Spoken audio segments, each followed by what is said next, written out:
Walters is the spot in Navy Yard to watch the Caps this postseason. Game 4 Sunday night at 8. They tried to avoid being swept. Walters is located across the street from Nationals Park. We're driven by the search for better. But when it comes to hiring, the best way to search for a candidate isn't to search at all. Don't search, match with Indeed. Indeed is your matching and hiring platform with over 350 million global monthly visitors, according to Indeed data, and a matching engine that helps you find quality candidates fast. Ditch the busy work. Use Indeed for scheduling, screening, and messaging so you can connect with candidates faster. Leveraging over 140 million qualifications and preferences every day, Indeed's matching engine is constantly learning from your preferences, so the more you use Indeed, the better it gets. Join more than 3.5 million businesses worldwide that use Indeed to hire great talent fast. And listeners of this show will get a $75 sponsored job credit to get your jobs more visibility at Indeed.com/Blue Wire. Just go to Indeed.com/Blue Wire right now and support our show by saying that you heard about Indeed on this podcast. That's Indeed.com/Blue Wire. Terms and conditions apply. Need to hire? You need Indeed.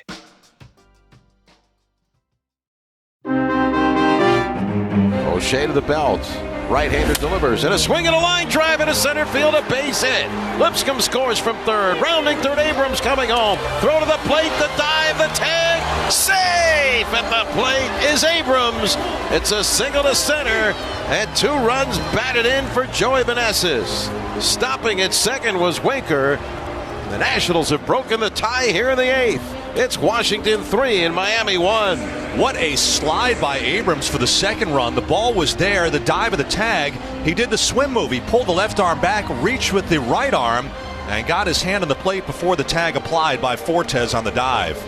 And welcome to Nats Chat for Saturday, April 27th, 2024. Along with MASNsports.com Nationals insider Mark Zuckerman, I'm Al Galdi, host of the Al Galdi podcast. The Nats on Friday night had game 1 of a 4-game series, the rare 4-game series that begins on a Friday and runs through a Monday. And this is a 4-game series that may just be the perfect cure for the hangover that is getting swept by the Los Angeles Dodgers in 3 games at Nationals Park this week. A 4-game series at the Miami Marlins, who have the worst record in the National League. And sure enough, the Nats on Friday night got off to a good start in this 4-game series, a 3-1 win. You look at each team in this regular season now, the Nats are 11-14, which is made up of being 7-6 on the road, winning record on the road versus 4-8 at home.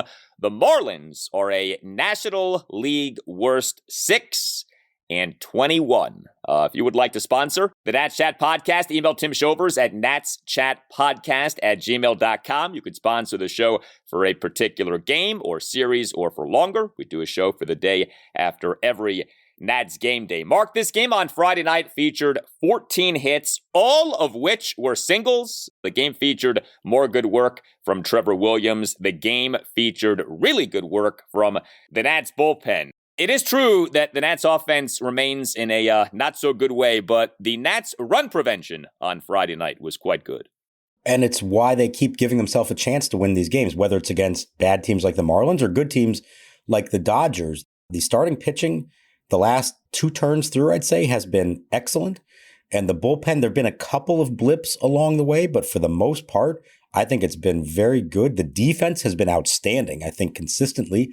And it's giving them a chance. And it just feels like every single game right now boils down to, can anybody come through with a big hit when they really need one?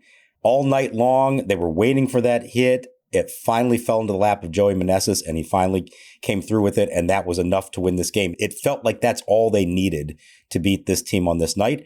And good for Joey, good for the team for pulling that off. You know, they're better than the Marlins. I think that's probably safe to say. But there's no guarantee of that they're going to actually win these games, especially when they have a lineup that just doesn't score runs in bunches. And so you better make the most of whatever chances you get. Took full advantage, finally, of that great chance they had in the 8th inning. And the Nats in this game caught a break in terms of the opposing starting pitching. The former Nats prospect, Jesus Luzardo, he was supposed to be the Marlins starting pitcher. He was scratched from this start, was to undergo testing for elbow discomfort. So even with that, the Nats offense not doing much, but the pitching did plenty, and it really did stand out. Now, like we said, the Marlins are not good, but whatever. Credit where credit is due. Trevor Williams had another good start in this game. And we pretty clearly now are seeing the Trevor Williams formula: get him in, get him out while the getting's still good. But the getting has been good here to begin this season for him. He in this game on Friday night, 1 run in 5 innings. He gave up 5 hits, all of which were singles. He issued 2 walks and a balk. He recorded just 1 strikeout. He threw a good number of balls, 80 pitches, 46 strikes, 34 balls. So the peripherals are, nothing to write home about, but he continues to be effective. And you take a step back and you look at where we are with Trevor Williams in this regular season. 5 starts. The ERA is down to 2.70. The WHIP is at 1.05. He continues to do more than I think you could have realistically hoped for. Yeah, I mean, think about coming into the season, what the feeling was about Trevor Williams. You weren't even sure if he deserved to be the number 5 starter. Talk of him going to the bullpen right off the bat, or, how short would the leash be if he had a couple of bad starts? Would that be the end of it? And to his credit, he has done an outstanding job. He's done exactly what they need him to do. Doesn't have to be dominant, although at times it has kind of looked dominant, but get them through 5, keep the damage to a minimum, and then go to the bullpen and hope that they can do the job for you. And I feel a little bad for him. He doesn't have more wins because he's actually deserved several. He could have a win in every one of his 5 starts so far, and I think he only has 2. But he's done what they need him to do. And I don't know what, in his mind, he's thinking to himself. But I would hope that he's thinking, number 1, don't feel bad about them pulling him at, once you get through the 5th or sometimes into the 6th. Like, be grateful. You're doing a good job. It's keeping the stats good. You're giving your team a chance to win. And then number 2, you got to be thinking to yourself, this could be helping him extend his career in some way, whether it means he's traded later on or if he keeps it up for a good portion of the season, another contract next year. This is a guy who, with a bad year and maybe being dropped by a team that, is not really a contender and losing his rotation spot, that's going to put him in a really difficult position next offseason. So if I'm him, I'm thinking to myself, this is my career on the line kind of this season. And he has come through and done the job that Trevor Williams is kind of supposed to do. He's not being more than he's supposed to be. He's just being the guy that he's supposed to be. And that's fine. That's been great for them. I also think that in the current MLB, the shame, the stigma of being a so-called 5 and dive guy, I really think that that's evaporating. A lot of guys now are 5 and dive guys, if we're being honest about it. That used to be a real insult. You call a guy a 5 and dive guy. I don't think you should look at it that way anymore. I think more and more that's what pitchers are. And if that's what you are, I think you kind of embrace it. And, the point is, when you're out there, do you prevent runs? And he's doing that so far this season. So, I don't think he has anything to be ashamed of in that regard. We are still early in the regular season, but I always find it interesting to look at the BABIP alloweds by pitchers, kind of see, okay, who's benefiting from good luck, who's being plagued by bad luck. It's interesting. A lot of Nats starting pitchers have high BABIPs allowed. So there is, an implication there that there is some bad luck happening so that some of these guys have been even better than you might think. So like Mackenzie Gore's BABIP allowed so far for this regular season is 400. So you'd say, all right, Mackenzie Gore has been pretty good. That's even with a BABIP allowed of 400. Jake Irvin's BABIP allowed 333. 300 is kind of like the industry standard. So if you're above that, you say, okay, the pitcher has been hit by maybe some unfortunate luck. The BABIP allowed for Trevor Williams, 270. So there is a little bit maybe of good luck here. Like we said, the peripherals, they don't slap you across the face of, wow, this guy has been great. But again, whatever, it doesn't matter. Trevor Williams probably is not here to be in the rotation for the duration of the regular season. We don't think, at least if things go as they're supposed to go. I mean, hopefully he does pitch his way into being a trade chip. But off what we saw last season, last season was really rough with what ended up happening with him. To see him off to this start is nice, and you hope that it continues. And for now, it's exactly what I think you could have realistically wanted. Now, as you've pointed out, he did get off to a decent start last year until about mid-May or so, I think, is when it kind of fell apart on him. Now, this has been better than that. I think the ERA there was maybe in the mid to low 3s, and he's down at 270 right now. But You love what you've seen so far. Now you want to see, okay, can he continue that to any extent and avoid falling off that cliff? Now, the hope all along has been that if he really wore down last year, being back in the rotation for the first time in a couple of years, and that was the issue, that the idea is that he shouldn't have that issue as much this year, having a full season of starting under his belt, really working this off season on trying to build himself up more so that he's better equipped to handle the workload. And you're seeing them being very careful with him and not pushing him too far. So let's see, can he do this for another month? April was great for him. If he can do this in May, you've really got something going. And as far as the low BABIP goes, I think it's a good point. I think the other thing to point out, well, two things. Number one, they're getting great defense. And I think that's helping a lot. When you have pitch to contact guys, as other than Mackenzie Gore is, you better have good defense behind you. And they're getting that. So number one. Number two, he's avoiding the home run. That was his issue last year. Pitches up in the zone, just getting hammered. And so far this year, that has not been the case. He's had some favorable matchups, which is maybe helping a little bit, but good. Take advantage of it. It didn't even feel like in this game there were any of those like, ooh, you're like nervous for a moment. Oh, it's kind of going south on him. Or, boy, that was some loud contact. It was mostly weak contact, mostly on the ground. So good for him for pitching to his strengths, let's say. Yeah, to put some numbers to what you were just saying, Williams for last regular season gave up a National League worst 34 home runs. And to your point, the home run really has not been an issue so far this season. And first 11 starts last regular season, ERA of 3.93. So yeah, the ERA was like under 4, which is good, but not as good as the 2.70 we're looking at right now.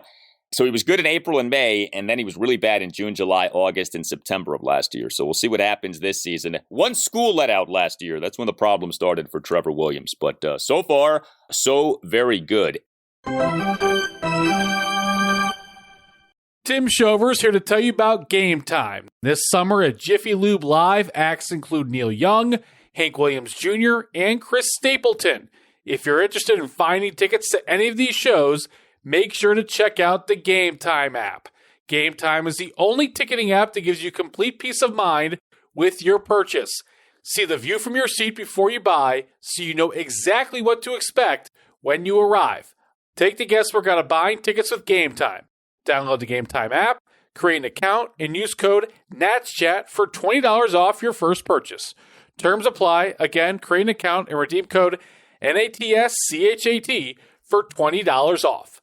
Download Game Time today. Last minute tickets, lowest price, guaranteed. We're driven by the search for better. But when it comes to hiring, the best way to search for a candidate isn't to search at all. Don't search, match with Indeed. Indeed is your matching and hiring platform with over 350 million global monthly visitors, according to Indeed data, and a matching engine that helps you find quality candidates fast. Ditch the busy work. Use Indeed for scheduling, screening, and messaging so you can connect with candidates faster.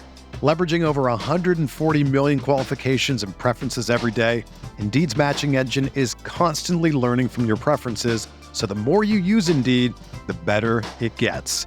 Join more than 3.5 million businesses worldwide that use Indeed to hire great talent fast. And listeners of this show will get a $75 sponsored job credit to get your jobs more visibility at Indeed.com/Blue Wire. Just go to Indeed.com/Blue Wire right now and support our show by saying that you heard about Indeed on this podcast. That's Indeed.com/Blue Wire. Terms and conditions apply. Need to hire? You need Indeed.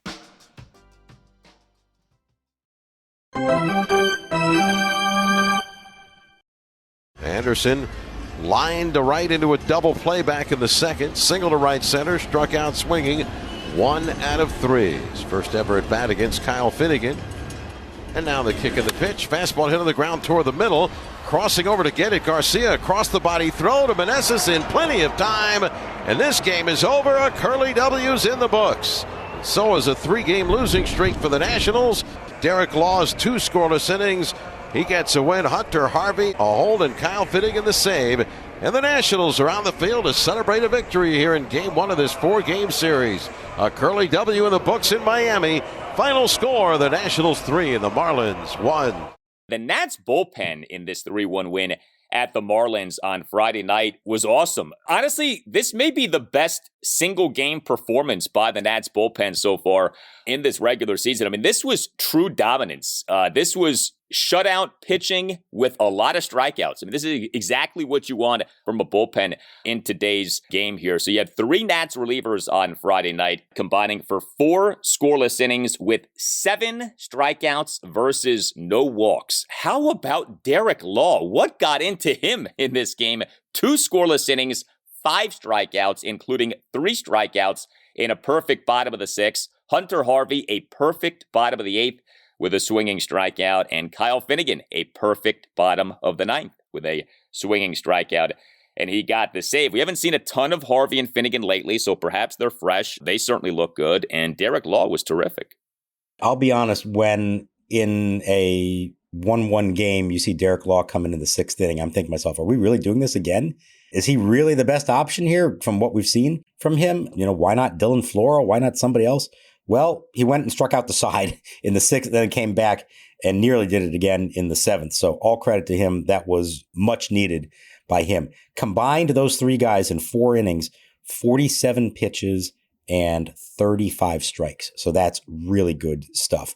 Glad to see that. And Kyle Finnegan quietly is starting to dominate again with very little drama. He's now got the ERA at 2.38, still just the 1 blown save in Cincinnati. So 8 of 9 in saves situations and a 2.38 ERA.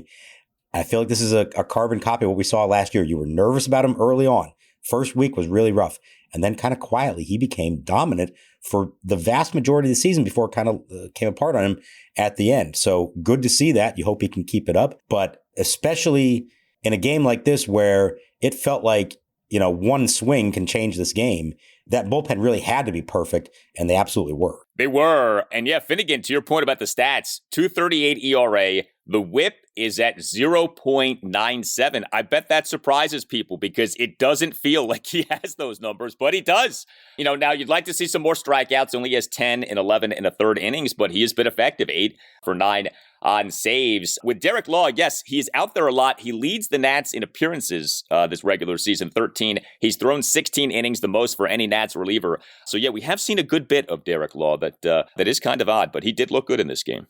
And also nice, to a point you keep making over and over again, nice to see a guy go 2 innings and they got through a game with only 3 relievers. How about that? They didn't need the 4th or the 5th reliever to get through this game. They did, and I noticed this recently. I forget which post-game presser it was, but Davey did bring it up that they don't have an off day in the immediate future. So, they need to get innings from these guys. Like, you can't keep doing it 1 inning here, 1 inning there. And, when guys pitch well, you can lean on them for multiple innings. And the pitch thing is a big thing too, right? It's not just that we've seen guys only pitch for an inning, maybe even less.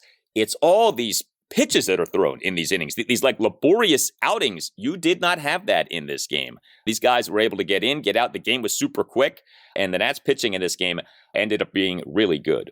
Well, the Nats offense in this 3-1 win at the Marlins on Friday night. 8 hits, all of which were singles, 3 walks. The Nats went 2 for 9 with runners in scoring position. The Nats got 4 of their 8 hits from their bottom 2 batters, Trey Lipscomb and Jacob Young. Lipscomb, the starting 3rd baseman, Young, your starting center fielder. But the biggest hit of the game came from Joey Meneses as this rise of Joey Meneses continues. This has been encouraging. Still not hitting for power, but he is hitting, and he is coming through in some big RBI spots. Our initial nickname for Joey Meneses was Joey Fourbags. That really has not been applicable for a while now, but he's Joey RBI machine or Joey run producer. I don't know. We got to come up with something catchier than that, but this is what he did last season, and he's starting to do it here again this season. So Meneses in this game on Friday night was the National starting first baseman and number 3 batter, 1 for 4 with the hit of the game, a 2-run single. He, in the Nats' 2-run 8th, had a tie-breaking, 1 out, bases loaded, 2-run single to center field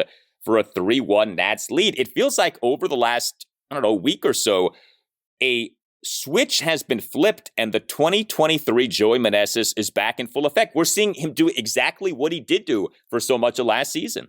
Right, and it's up the middle, everything. And look, I know he didn't get credit for a hit for it, but the previous at-bat that scored the first run with the bases loaded, he scorched it 106 miles an hour, happened to be on the ground, and Arias was there to make a really nice play to start the double play. So he comes up again in the 8th, and you're just thinking to yourself, can he somehow get the ball in the air? I mean, there were so many ground balls in this game. It felt like all night they're doing that. Can he somehow just elevate a ball a little bit. And here's the difference between those two. Okay. In the 6th inning, 106 miles an hour. So he hit this one hard. The launch angle was 4 degrees and the distance in the air was 114 feet. In the 8th, 99.3 miles an hour. So he didn't hit it quite as hard. The launch angle was 9 degrees. Not a lot, but just enough to allow the ball to carry 180 feet and clear the infield. And it's that small margin that makes all the difference in the world. So this is who he is. If he ends up hitting for some power, great. But I think at this point, you just have to acknowledge what are his strengths. It's coming up in those spots, making contact, and finding a hole up the middle or to the opposite field and getting that runner home. And while you'd love for him to be able to do more than that, you'd love for him to be the guy that we all fell in love with in 2022. If that's not the case, but he is Joey Clutch, as he's been for, the better part of 2 seasons now, you take that and you'd be thrilled with it. And I don't know about you, watching this game, it just felt to me like it was going to come down to a Meneses at bat with runners in scoring position. And it absolutely did.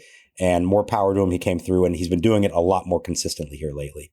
It's a funny thing with Meneses because he's a big dude. And so you look at him and you say, well, he should hit for power, right? Meneses is listed as being 6'3", 235 pounds. He is a presence in the batter's box. But as we know, hitting for power, it's not about what you look like or how much you can bench press or anything like that. I mean, the Nats' best power hitter this season has been C.J. Abrams. He's listed as being a $191. He's listed as being 40 pounds lighter than Meneses, but has hit for a lot more power than Meneses. So it's just kind of funny how that is. But very nice to see Meneses doing as he is doing. Jacob Young, I mentioned him. He is an Nats starting center fielder and number 9 batter, 2 for 3 with a couple of singles. Also got credited with an outfield assist. Top of the 3rd, a bunt single on a great bunt toward third base. Young in the Nats 1-run 6, a leadoff opposite field single through the right side of the infield on a 1-2 pitch. And Young in the bottom of the 4th credited with an outfield assist. He made the throw to second baseman Luis Garcia Jr. and Garcia then threw out Nick Gordon at home for the 3rd out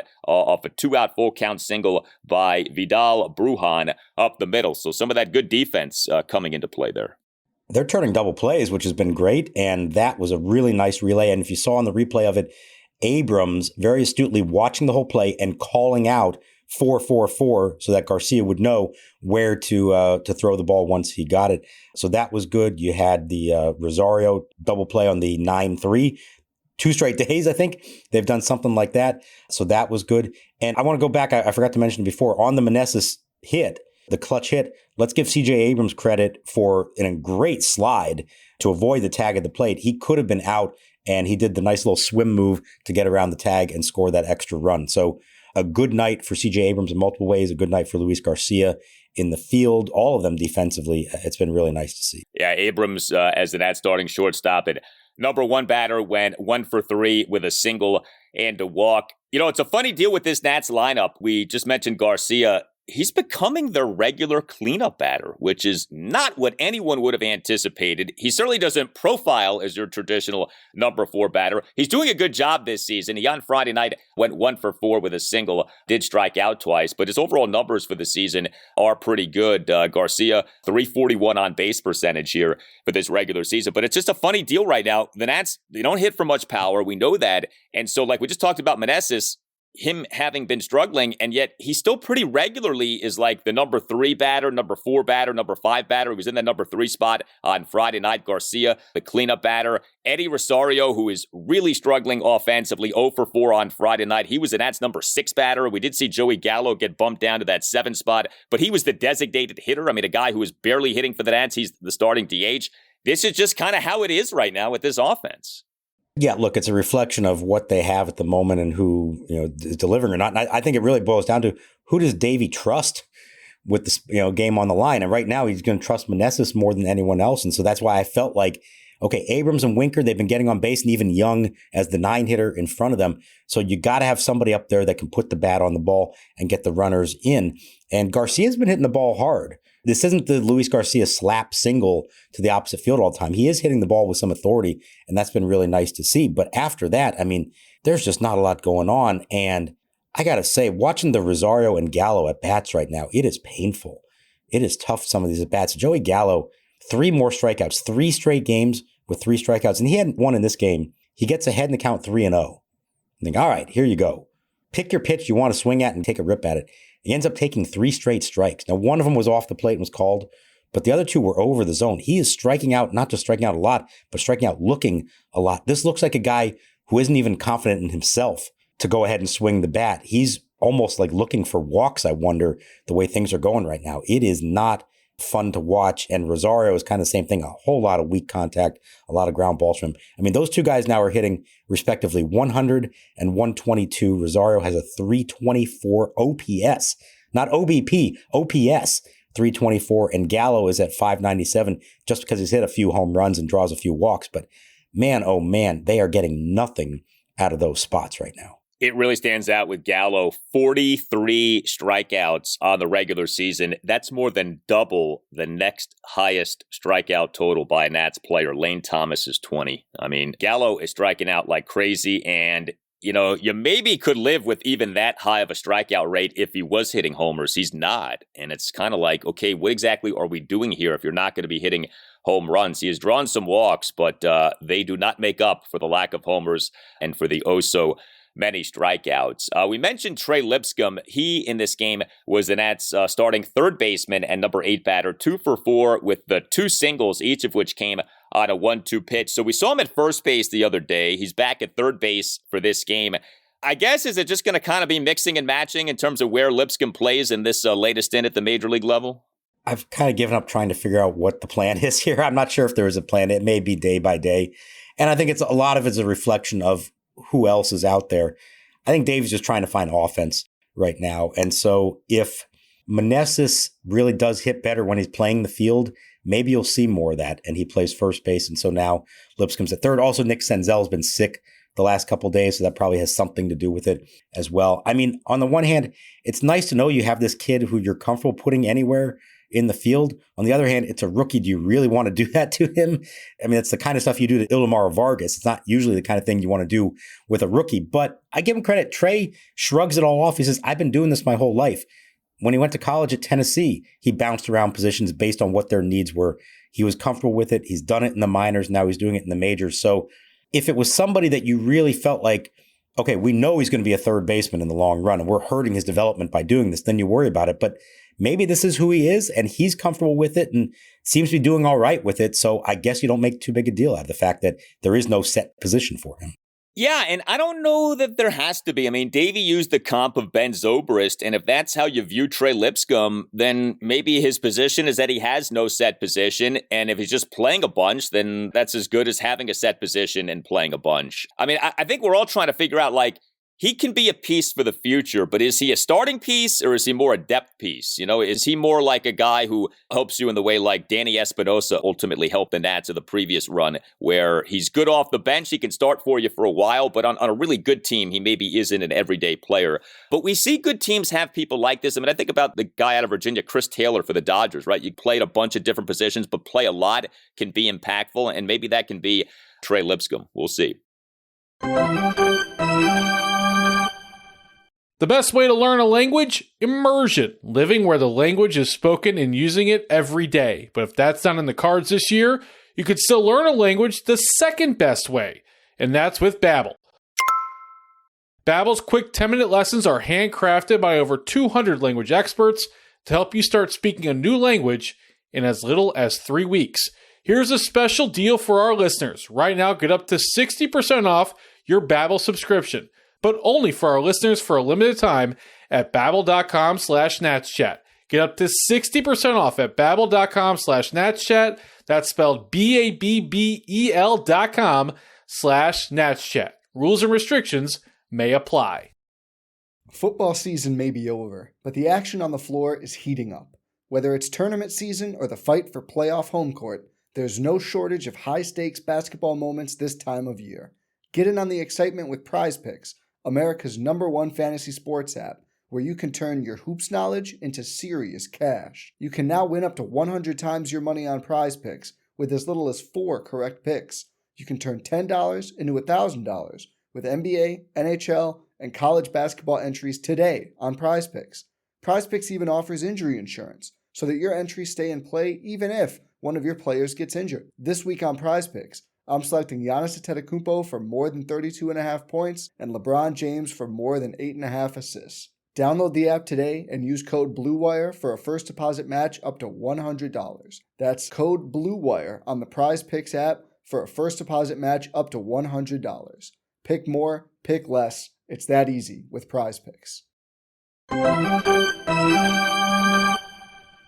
I wanted to get him here. He's really close. He's been in West Palm, so to get him here and get him with the guys, and get him and watch him throw a bullpen was good. And it's good for him too because he's put tremendous amount of work in. He's done great. So and we're getting closer. So I'm excited about his progress. I know that somewhere along the line, whether it's towards the middle or the end of this summer, they'll be on the mound for us if everything goes well. So we're excited about that. We have a Cade Cavalli update. This was nice to get on Friday. So Cade Cavalli, he's been on the 60-day injured list since March 26 as he recovers from Tommy John surgery that he underwent in March 2023. The anticipation has been that he could be back pitching for the Nats at the major league level this season in, say, June. But he now is with the ball club, and it sounds like we have a bit of a timeline in terms of what we can expect here. Yeah, so because the team is playing in Miami and he's rehabbing in West Palm Beach, it made sense for him to make the short drive down there and be with them. And I'm not there, but by all accounts, everybody who was there, he said he was all smiles. He's in a good mood. I think he sees the finish line finally. And, not every player does this. I appreciate this about Cade. I don't know if the team loves that he does this. He kind of spills the beans a little bit about what the plan is. And he came out and said mid-May is when he expects to start the rehab assignment. And do the math from that. It's typically a month. You get 30 days as a pitcher. That lines him up for mid-June for him to make his return. Things can change, of course, between now and then. And maybe it speeds up, maybe it slows down. But that sounded very encouraging. He's about to start facing live hitters for the first time. And we're probably about 2 weeks away or so from him going on a minor league rehab assignment. And now it's just building the arm back up and getting him ready. And I can tell you how much he's been waiting for this. Let's remember, for those who haven't, followed this every step of the way or maybe have forgotten along the way, you're talking about a kid who first round pick in 2020, thought he'd be on kind of a fast track to the big leagues. And we thought in 2022, we might even see him at the end of the year. And he dealt with the minor thing back then. 2023, we're like, okay, when are they going to call him up? They finally do it in August. Makes his major league debut. It didn't go all that well. It was a really hot, sweaty night. He was having trouble gripping the ball. But he's like, all right, it's first start. Let's see what else he can do. And then immediately he gets shut down with a shoulder issue. So we don't see him again that year. Comes back to spring training in 2023. And the feeling is, okay, he has a good spring. He's in the opening day rotation. And then mid-March, he's looking great against the Mets one afternoon at Port St. Lucie. And then all of a sudden, one pitch, there goes the elbow. And now he's out for a year plus, as it turns out. So this is a guy they've been waiting on for a long time. And he himself has been itching for a long time to be out there pitching for them every 5 days. We're finally getting closer. There's still more steps to go. I have seen, unfortunately, guys get this far and then something else happens. So you don't want to assume anything. But by all accounts, it's good news. And we're finally getting close to Cade Cavalli pitching for the Nationals again.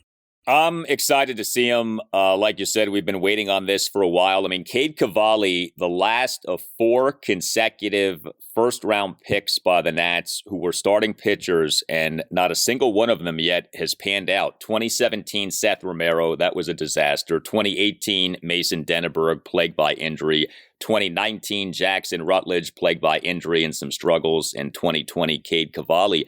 I mean, if you would have said in 2020, it'll be 2024, and not a single one of those guys by 2024 will be an established starting pitcher for the Nats at the major league level, you would have said, oh boy, that's not good. And it's not good. But hopefully this season, we can get Cavalli and Rutledge going at the major league level. We'll see. I mean, mid-June would coincide potentially with the Trevor Williams carriage turning back into a pumpkin. Now, hopefully that does not happen. But if you're looking at last season and saying, okay, if Williams starts to struggle a little bit, maybe that'll be right when Cavalli is ready to go, to say nothing of Jackson Rutledge. This is good. I mean, I had kind of budgeted for this season to be maybe not a lost season for Cavalli, but we know how it is for guys coming off Tommy John. You miss the season in which you undergo the surgery, and then that next season, the comeback season, is usually a season in which, you come back mid-season, late season. You can't really count on the guy for that year. Tommy John really means 2 years are lost maybe this can be a season in which Cavalli is an effective starting pitcher for the Nats over like the second half of the season. That would be really good to see. Well, and the idea would be to get, let's say it's 15 starts or so, maybe even more than that, maybe closer to 18. If he can do that, have a little bit of success and build the innings count up, it sets him up for next year where you say, okay, there shouldn't be any restrictions on him, you would hope at that point. And, you'd like to see enough of him, kind of like we saw with Mackenzie Gore last year, to make you say, okay, if he can just do that with some consistency, he's now going to be somebody they can count on at the top of their rotation. We just haven't seen enough of him yet to know what he's really going to be. You want to believe we have this image in our mind of what Cade Cavalli is supposed to be, but we don't have enough body of work to truly know that. So when he does come back, it really is just about pitching every fifth day in the big leagues, hopefully having some success, staying healthy, and now positioning himself to really be a part of this next year, not just for part of the year, but for the whole year as a workhorse, hopefully by that point. We don't talk about Mason Denneberg almost ever. The Nats took him out of a Florida high school with the number 27 overall pick in 2018. He is pitching for Fredericksburg. The numbers aren't pretty. His name doesn't come up often. Is he considered a lost cause at this point? I know he's dealt with a lot of injury, but man, it doesn't feel like there's really any momentum with him in terms of him being viewed as a real piece for the Nats moving forward. When you talk to club officials about, who's part of the future, what pitchers are they excited about, his name does not come up. I'll just, admit that's the case. And doesn't mean that he couldn't still. He would be a late bloomer at this point. But I mean, you point out, you're drafted in 2018 and you're still in low A ball in 2024 and not exactly dominating at that level either. The odds are stacked against you. So it's unfortunate. This is always the fear. You draft a high school pitcher. Sometimes they work out, but more often than not, they don't. And there's so many things that can go wrong along the way. And unfortunately, in his case, a lot of them have gone wrong. And I mean, that stretch, and even go further back, 2016 Carter Kieboom, 17 Romero, 18 Denneberg. I still want to believe Rutledge can be a part of this. It's a little slower than they would have liked, of course. So you hope at least with 19 moving forward, Rutledge, Cavalli, House, there is still reason to think that these guys are going to be important pieces for them in the future. But there was a stretch there prior to that where, man, they got nothing out of their first-round picks. Not good, as we have discussed. Hit us up on X at Nats_chat. You can email the show, natschatpodcast@gmail.com. You can find us on YouTube. Just search Nats Chat. Our YouTube handle is at Nats Chat Podcast. And please click on the thumbs up button and please click on subscribe. We very much appreciate that. We have a website that you can check out too, natschatpodcast.com. All Nationals radio highlights on Nats Chat are courtesy of 106.7 The Fan. Game 2 for the Nats at the Marlins Saturday afternoon at 4:10. Mitchell Parker will be the Nats starting pitcher. For Mark Zuckerman, I'm Al Galdi. We thank you for listening, and we'll talk to you next time on the Nats Chat Podcast.